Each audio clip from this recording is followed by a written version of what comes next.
Marius, dacă ne zici câteva cuvinte despre proiectele la care lucrezi. Ok. În momentul de față, acum oricum ca și aici echipă de DevOps nu avem proiecte așa de multe customer facing, de obicei ajutăm echipe de development. Între ultimele proiecte la care suntem implicați e migrarea environment-ului de dev la o soluție un pic mai scalabilă în ceea ce privește accesul atât al developerilor care lucrează de acum de acasă și să fie viabil din ceea ce privește controlele de security, cât și pentru partenerii externi care se conectează la platforma noastră, fie să-și testeze integrările proprii, fie parteneri externi care sunt necesari pentru partea de audit. Cam asta e, cred că, ultimul proiect mare la care acum lucrăm cu echipa. Bun. Un pic acum le-am zăpăcit în ferestre. Hai să trecem acum, mulțumim Marius, hai să trecem la Roland. Roland, dacă ne spui câteva cuvinte despre proiectele la care lucrați voi la Accesar, la care ești tu implicat. Sigur că da. Momentan sunt implicat în un proiect mai mare unde trebuie să migrăm aplicații din on-premise în cloud. Cum am menționat asta deja și Alex în prezentarea lui, asta vine cu anumite challenge-uri, depinde și de aplicație. Noi încercăm să setăm niște best practices-uri. Acum cu migrarea asta în cloud și anumite aplicații din on-prem, poate nu sunt toate complet adaptabile cu best practices-urile care noi le folosim și bineînțeles cu fiecare aplicație vin și alte challenge-uri, alte dependențe. Până acum am reușit să migrăm în jur de 7-8 aplicații anul trecut. Și anul ăsta o să mai vină încă vreo 2-3 peste ele. Cam asta ar fi. Ok. Bun, hai să trecem la Ligiu. Ligiu, salutare. Un pic. Salutare, Ligiu, și mă bucur că ești cu noi astăzi. Cred că Airport Labs a fost ideea ta, așa-i? Da, salut. Eu sunt fondatorul Airport Labs. Țin locul Alexandrei. Alexandra nu s-a simțit foarte bine astăzi.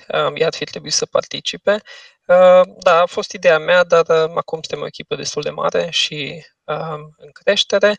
Proiectele la care lucrăm, pe lângă ce v-a prezentat Alexandra mai devreme, și ne îmbunătățim în continuu platforma pentru a face viața mai ușoară developerilor, pentru a face lucrurile mai scalabile și mai eficiente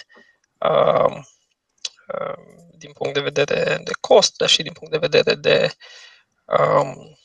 availability.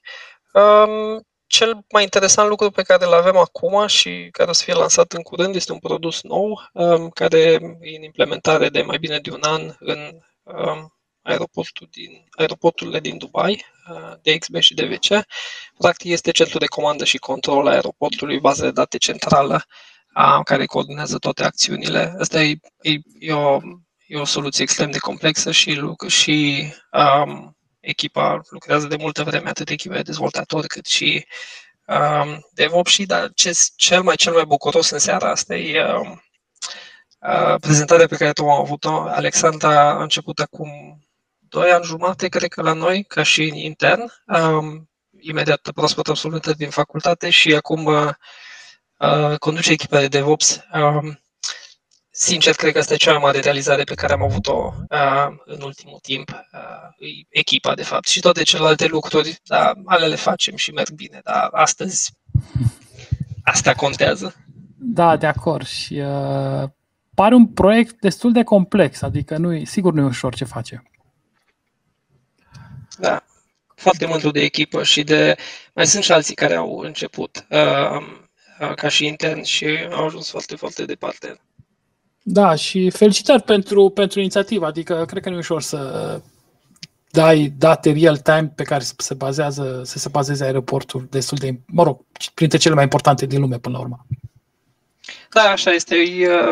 E o problemă complexă și nu știu dacă aș mai face asta odată, dar acum am făcut-o și echipa o duce mai departe și sunt foarte mândru de echipă. Asta e cel mai important lucru în seara asta. De acord. Bun, hai să mergem la Patricia. Salutare, Patricia, mă bucur să te revăd. Îmi pare bine și mie. Da, cred că ne-am văzut de multă vreme, de când am avut o lansare de mult. Patricia, spune ce lucrezi acum la Grab. Așa, mare. Da, în primul rând, mulțumesc mult de invitație și mă bucur și eu să vă revăd. La Grab, în cadrul echipelor din Cluj, pe zona de SRE, din care fac parte și eu, lucrăm pe diferite tehnologii. În principiu, activitatea noastră se axează pe zona de cloud, Azure și tot ce ține de asta, cu precădere pe aplicații de Big Data, aplicații de Java, diferite proiecte de backend. Deci avem un stack destul de complex în zona aia și lucrăm în colaborare cu celelalte echipe de engineering. Bun. Și dacă tot ești pe scenă, să zic așa, spune-ne, nu știu, în câteva cuvinte ce consideri tu că este DevOps. Pe Alex nu l-am mai întrebat despre proiecte, dar am sărit peste el, dar e ok. Cred că le-a zis până acum. Ce crezi că este DevOps-ul? Sunt prima care trebuie să răspund la întrebarea asta. Ok.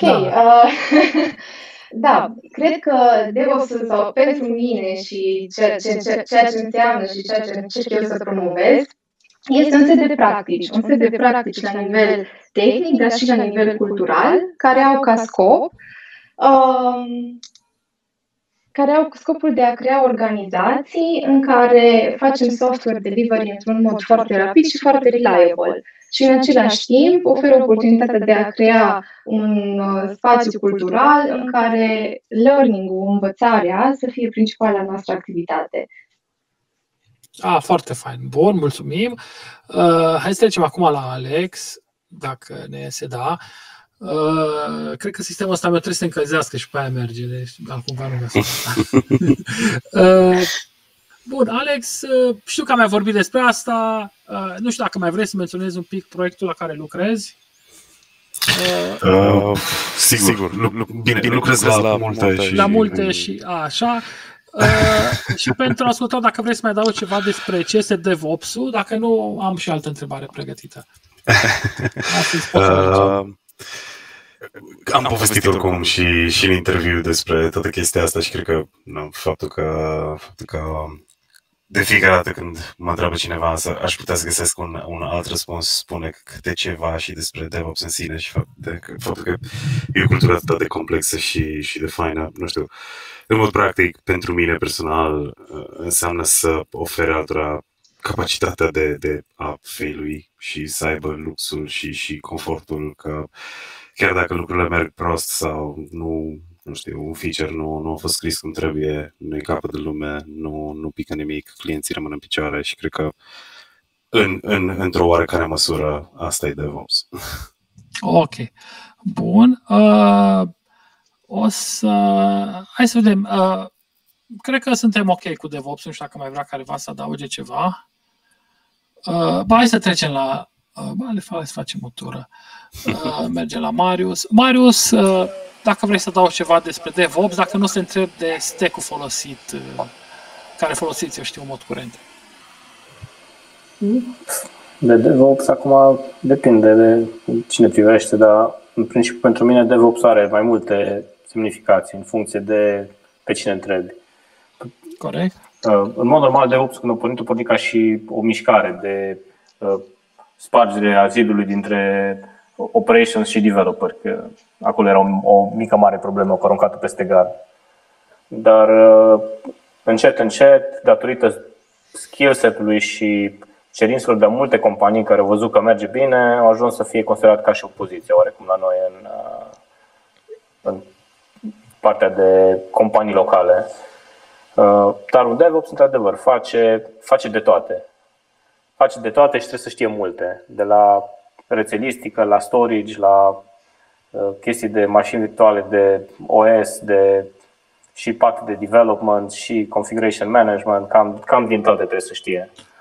Dacă ar fi să vorbi de un limbaj de programare, nu știu, care ar fi? Python sau care crezi că ar fi? Depinde. Deci părerea mea că un DevOps trebuie să se poată adapta. Ok, da. Dacă ar fi să spun, probabil cel mai popular pentru toate tool-urile care sunt folosite per ansamblu, probabil că Python. Dacă vrea să începi acum să vezi ceva care să se folosească la cât mai mult din landscape-ul folosit de lumea care e considerată DevOps, probabil Python ar fi un început bun. Dar nu e limitat acolo și depinde de la companie la companie. Dacă ai o companie în care se folosește mult Chef, probabil că cu Ruby te descurci. Dacă Ansible, probabil că mai mult Python. Dacă e cu scripturi de mână, poate să fie, nu știu, poate să fie scris în Go, că au nevoie de memory management mai agresiv sau nu au așa de multe resurse sau vor să fie mai eficienți. Depinde foarte mult de cine folosește, în ce mediu și ce se cere la compania respectivă. Am înțeles. Bun. Hai să mergem la Ligiu. Deci la Ligiu ne merge. Stai. Așa, bun. Ligiu, la voi ce stack folosiți în general? Am aici notițele lui Alexandra, așa că pot să vorbesc despre ele. Exact cum ne-au zis în prezentare, folosim Terraform și Ansible, CI/CD folosim GitLab și pentru orchestrare am folosit foarte mult timp Docker Swarm și acum avem deja o parte de infrastructură pe Kubernetes și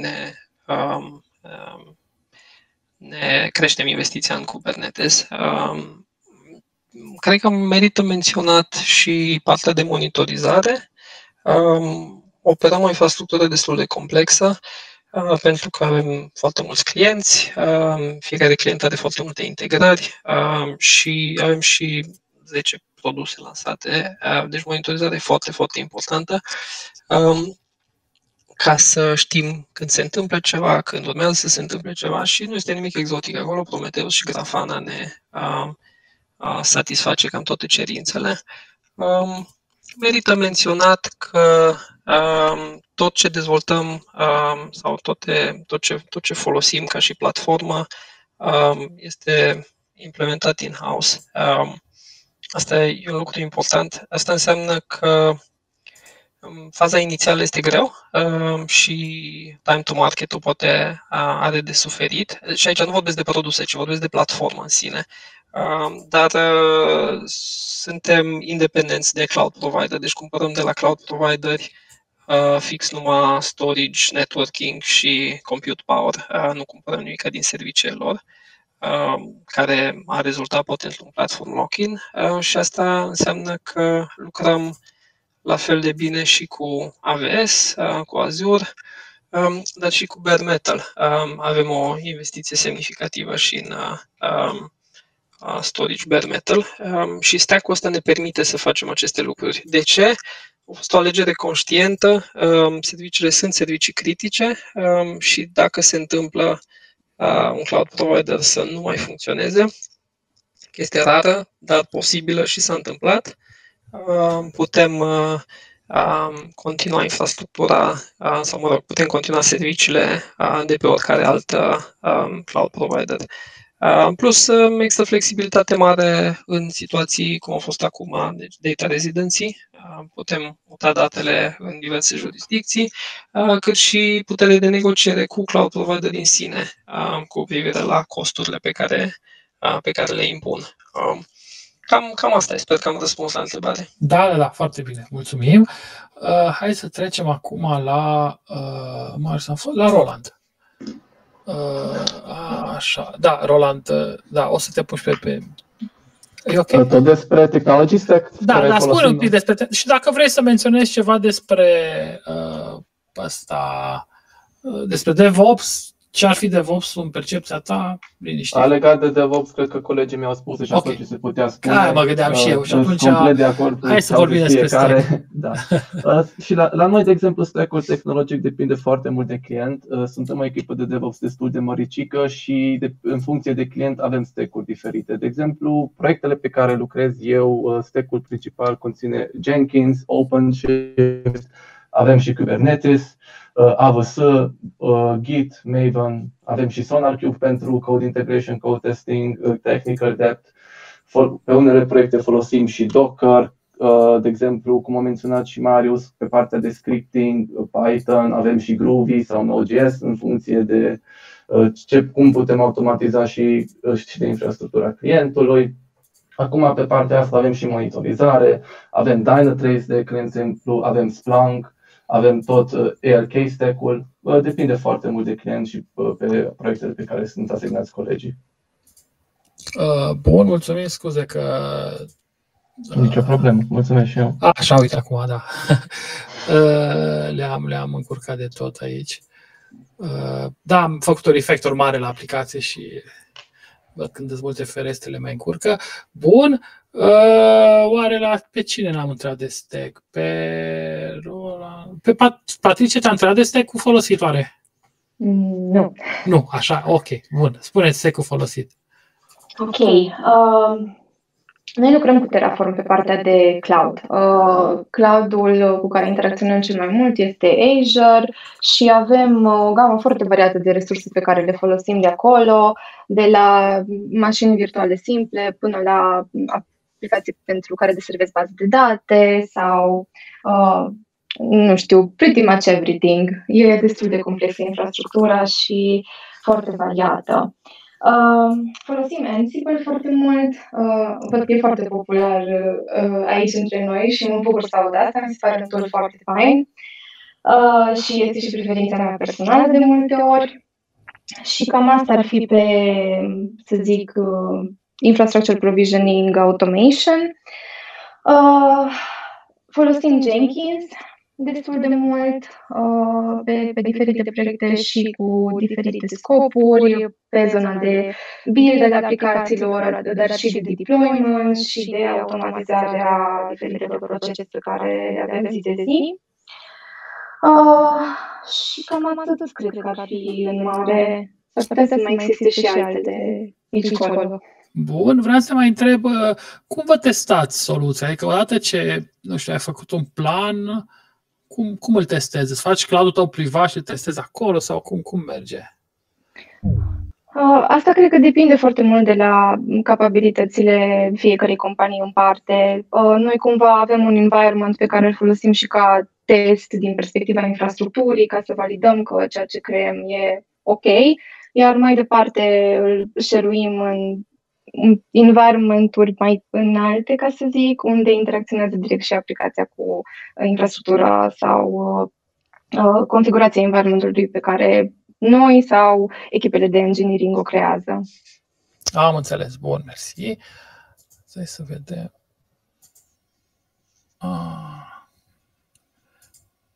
Ok. Așa, nu încerc să mă plimb un pic. Da, le-am zăpăcit. Bun. Următoarea întrebare, hai să întrebăm și pe... Legat de testare. Hai să mergem și la Alex. Alex, voi cum vă testați?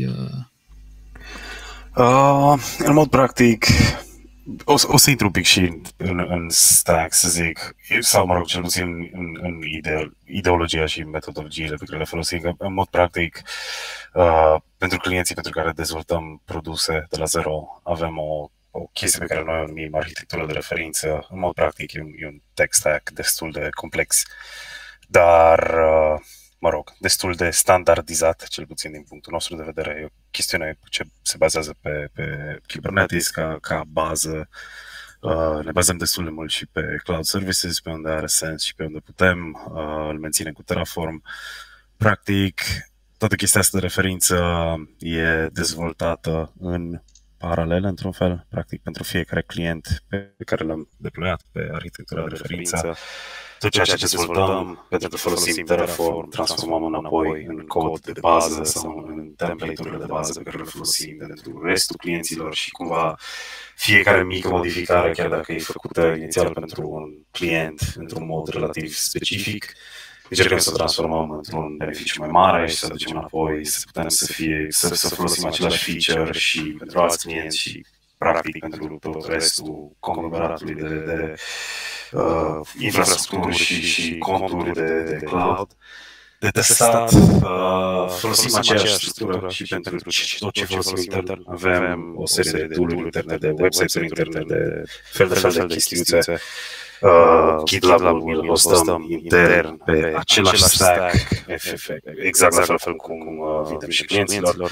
Și în mod practic, pe lângă teste de sintaxă și chestiuni simple, să zic, mai unit test, dacă îmi permit, în contextul ăsta de infrastructure as code, ne testăm bucățile pe propria piele, să zic așa. Ne menținem propriile tool-uri pe infrastructura respectivă și orice noutate o să meargă acolo în momentul în care apare. Bun. Hai să trecem și la Roland. Roland, dacă vrei să ne spui cum vă testați voi. Da, noi avem două feluri de a ne testa tururile, depinde și de client. Avem și noi un playground de cloud, unde acolo începem dezvoltarea arhitecturii, testăm cum se leagă chestiile, dacă totul merge bine, dar avem și partea în care deja primim arhitectura gata de la client și noi numai trebuie să facem migrarea unor aplicații sau deployment-ul lor. În cazul ăsta setăm tot CI/CD-ul la client și bineînțeles începem cu lower environments, automated testing și așa încet ne mărim și mergem către higher environments, producție, maintenance și tot așa. Ok. Bun. Vreau să te întreb un pic și de flow de continuous integration. Cam care ar fi? Sau dacă ce am vrea să-și implementeze un continuous integration, de unde ar trebui să pornească? Ar trebui să pornească, din punctul meu de vedere, chiar de la repozitoriu, unde își stochează codul. Ar fi GitHub, Bitbucket sau unde își stochează codul, pentru că de acolo începe tot. În momentul în care un developer face un commit și un push în repozitoriul respectiv, după aia tool-ul care e folosit pentru continuous integration, fiind el Jenkins, TeamCity sau orice alt tool folosit pentru asta, preia, build-ui aplicația în cazul în care sunt teste automate, le și rulează și după aia deja avem un artefact neexecutabil al aplicației. Deci, din punctul meu de vedere, chiar primul pas ar fi integrarea GitLab-ului sau GitHub-ului cu tool-ul respectiv pentru CI. Bun, mulțumim. Dacă sunt întrebări din audiență, le puteți scrie pe chat. Am primit una de la Sebastian Brestin, dar era dinainte, dar dacă el întreabă dacă practică cineva chaos engineering. Nu știu dacă... Da, noi. Da? Într-o oarecare măsură, da, dăm acces pe producție la ce nu trebuie și e un fel de chaos engineering. A fost o glumă. E un lucru la care ne uităm foarte, foarte serios, pentru că failure mode-urile la anumite sisteme sunt nebănuite și chaos engineering ajută la a descoperi aceste lucruri.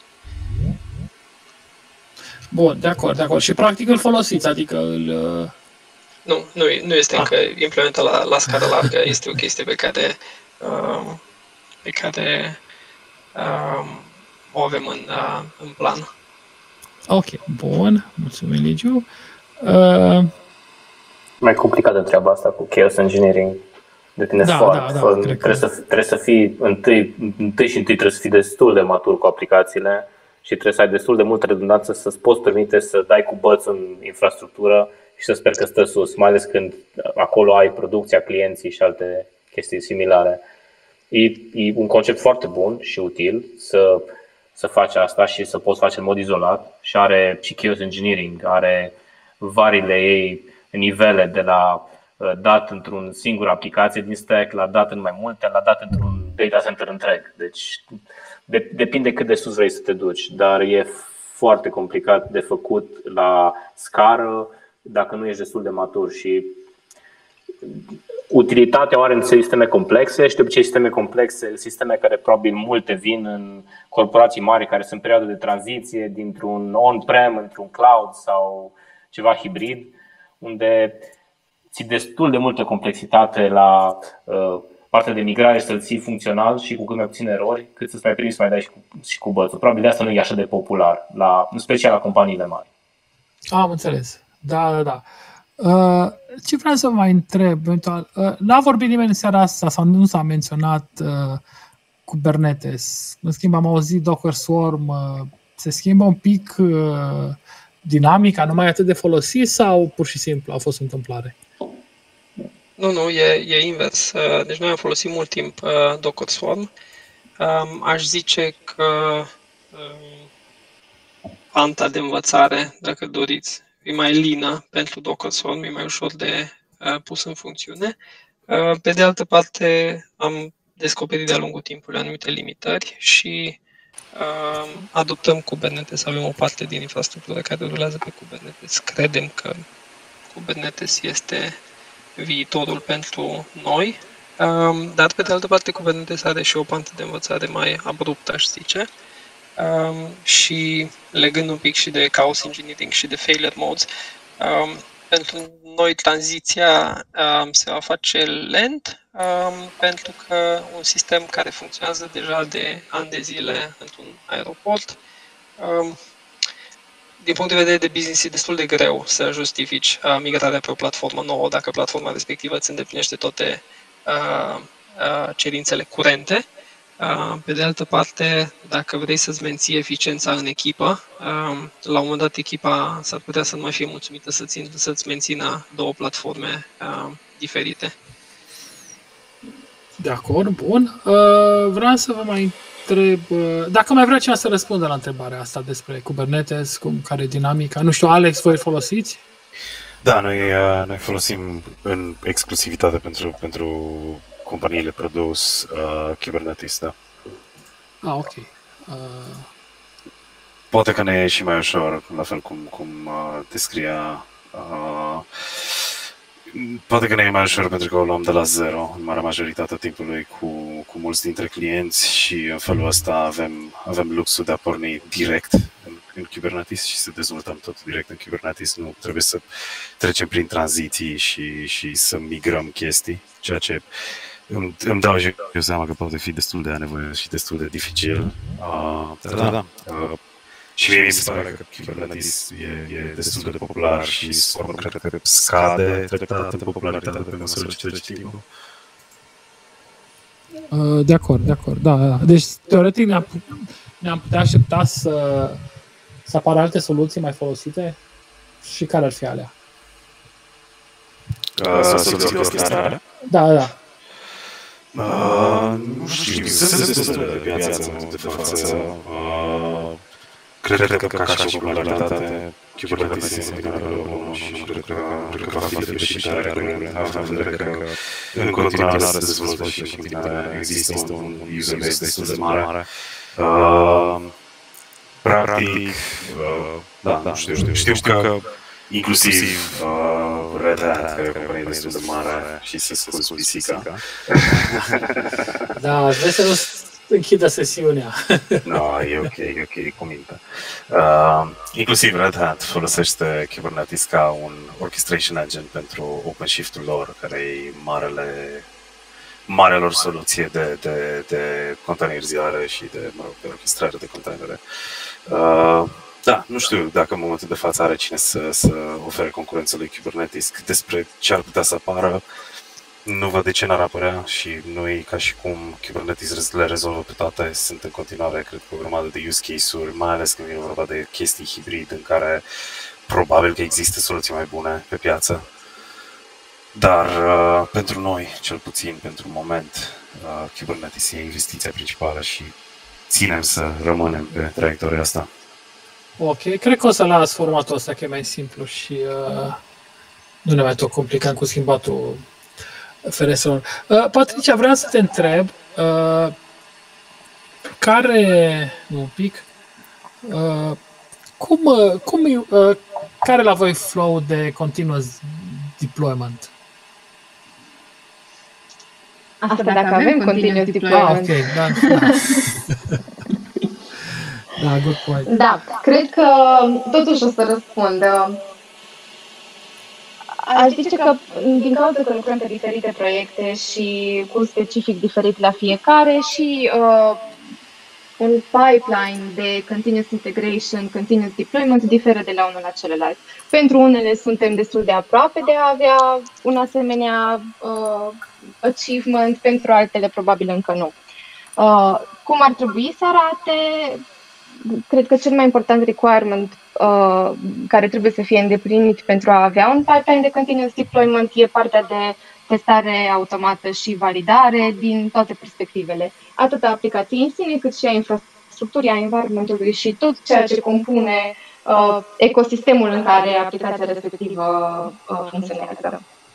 Bun, și cine, adică, ok, odată ce avem infrastructura la un loc, practic orice developer poate să facă un deploy în producție, nu? Sau greșesc? Ideal, da. Da, am înțeles. Bun. Și în practică, cum merge? Stai să-l întrebăm pe Marius. Marius, dacă vrei să ne zici, în practică, cum merge continuous deployment-ul? În practică? Păi depinde în ce mediu lucrezi. Din nou, revin la complexitatea mediului în care ești implicat. Dacă ai, de exemplu, mediul în care lucrezi sau aplicațiile pentru care lucrezi sau compania pentru care trebuie să livrezi software, este o companie care lucrează într-un mediu cu foarte multă legislație și tot felul de integrări și rapoarte ce trebuie trimise la tot felul de guverne, atunci o să fie un pic mai complicat. Trebuie să ai o grămadă de audit trail și de pași intermediari care să documenteze cine face deployment, unde face deployment, față de ce fel de change. În Malta trebuie să poți face tracking de la un deployment în producție până la un commit individual și o listă de change-uri în pachetul respectiv. Deci sunt mulți parametri externi care îți restricționează cine și cum poate să facă acest deployment.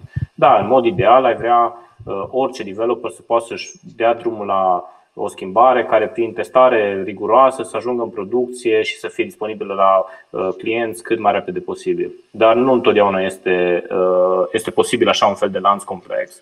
Și atunci, de cele mai multe ori, ce facem, că acum chiar vorbim de DevOps, încercăm să oferim tool-urile și vizualizările necesare astfel încât să facem lanțul ăsta cât mai scurt, cu cât mai multă vizibilitate, astfel încât măcar un subset din developerii care ai să poată să-și permită să facă asta fără asistența ta. Să nu fie cum era mai pe vremuri, în care cineva făcea un pachet, îl arunca peste gard și cineva îl punea sus. Și că tot vorbim acum de software development, mai este un aspect aici.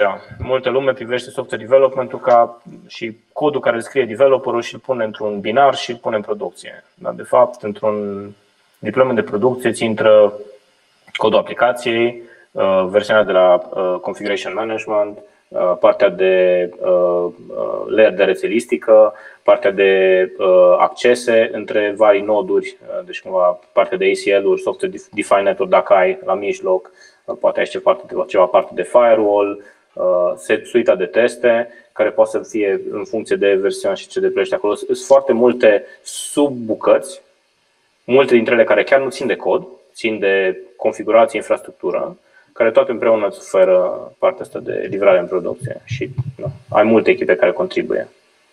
Da, de acord. Bun, hai să mergem și la Roland. Roland, spune-ne la voi cum e continuous deployment-ul?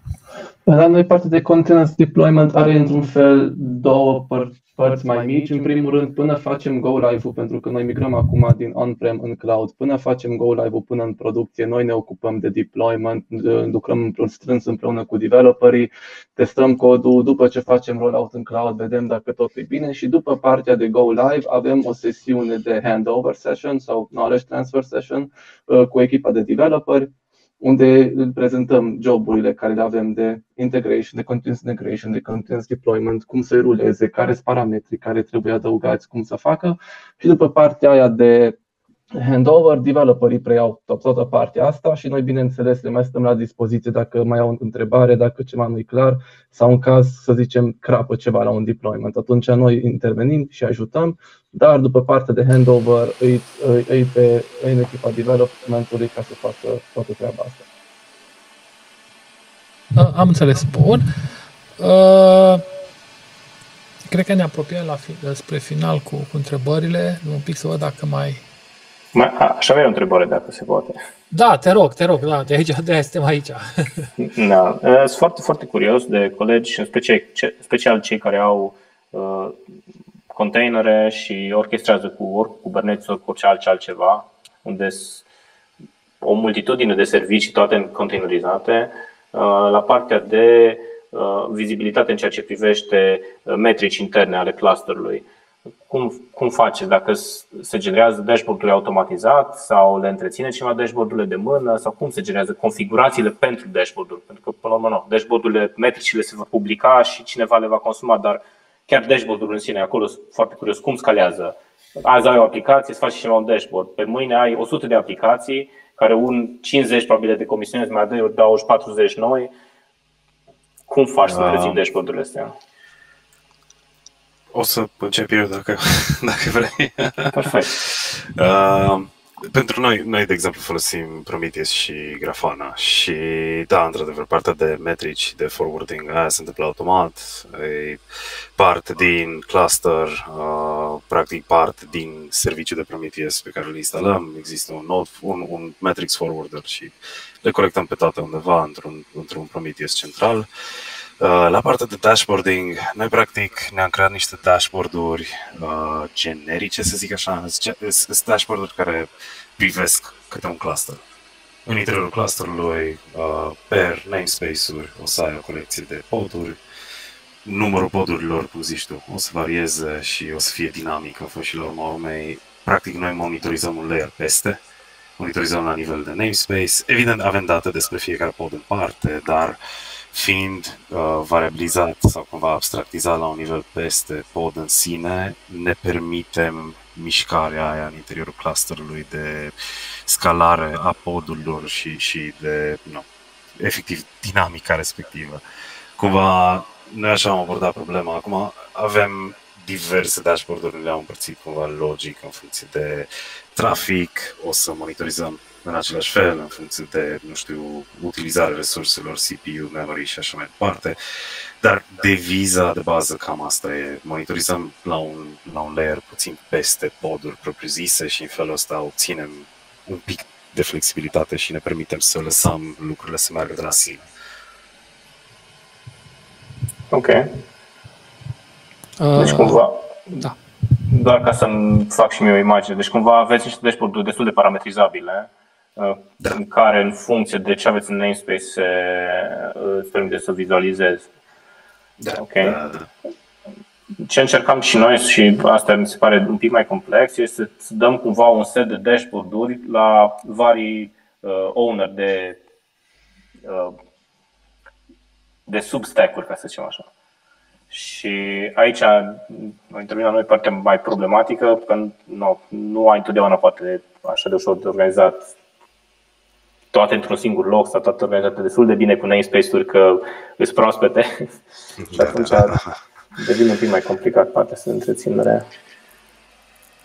Sunt de acord, nu e un challenge ușor și inclusiv nou, adică pentru noi principala problemă e că marea majoritatea clienților sunt compuși din mai multe clustere și challenge-ul în momentul de față e cum unificăm mai multe clustere într-un singur loc, într-un singur visualizer, într-un singur Grafana, să zic așa. Avem soluții pentru chestia asta, explorăm chestii precum Thanos, care e o componentă care vine peste Terraform și peste Prometheus și colectează din mai multe clustere de dată și punem un Grafana peste Thanos, nu peste Prometheus direct și în felul ăla ai informații din mai multe locuri, dar nu e ușor. Nu e deloc ușor. Bun, nu știu, Patricia sau Roland, dacă vreți și voi să comentați aici, sau Ligiu, zic că e foarte tehnică. Eu cred că și noi întâlnim challenge-ul ăsta chiar probabil în contextul actual în care suntem și am început să ne punem întrebarea asta de cum am putea să standardizăm și partea de dashboard-uri pentru monitorizarea și vizualizarea metricilor pentru diferite aplicații, nu doar pentru ce vine din zona containerizată de Kubernetes, ci generic vorbind. Și cred că am ajuns la o discuție care include template-uri, generarea automată de dashboard-uri, până la urmă orice tool, în cazul nostru e un tool third party pe care nu noi îl menținem, ar trebui să expună un fel de interfață programatică prin care să putem automatiza și partea de spin-up dashboard și forwarding metrics către un anumit endpoint. Foarte fain. Da, poate, uite, eu vă propun, cine găsește o soluție bună, poate publicăm un articol, cred că ar fi interesant și chiar că ar fi chiar pentru comunitate. Uite, fixăm o problemă. Și după aia, cumva, facem așa un pattern pentru Cluj. Noi așa lucrăm aici. Știi care e problema asta cu metricile curente? În multe companii te simți ca pe piața neagră, știi? Nu știi pe cineva care știe pe cineva care are un link la un dashboard bun pentru ce am nevoie. Am înțeles, da. Cam așa funcționează. Da, foarte fain. Bun. Cred că cu asta cam terminăm discuția de astăzi. Nu știu dacă vreți să mai adăugați ceva. Eu vreau să vă mulțumesc în primul rând că ați trimis chiar câte două, uite, Patricia a trimis 2 recomandări de carte. Mulțumesc pentru recomandările de carte. O carte s-a suprapus, propunerea lui Alex și a lui Roland. Amândoi ați propus aceeași carte. Cine se uită sunt 4 cărți propuse. Am publicat și articol online, cine e curios le poate vedea, să le citească. Cumva încercăm în modul ăsta să dăm idei și altor DevOps și sper cu discuția de astăzi i-am inspirat. Mersi mult pentru participarea în seara asta. Cred că am avut o discuție faină și vă mai aștept cât de repede, dacă nu ne vedem oricum live luna viitoare. Bun. Și cu asta cred că terminăm live-ul din seara asta. Nici nu vrem să ținem pe oameni prea mult, că după aia o să plece, deși să știți că avem mulți, adică mulți. Avem peste 32 de participanți live pe YouTube, care e ok, de obicei erau 5, acum avem 30. Și mai avem și pe Facebook vreo 11 și mai sunt. Către 50. Bun. Mersi mult și ne vedem data viitoare atunci. Salutare! Mulțumim, o seară bună! Salutare! Salut!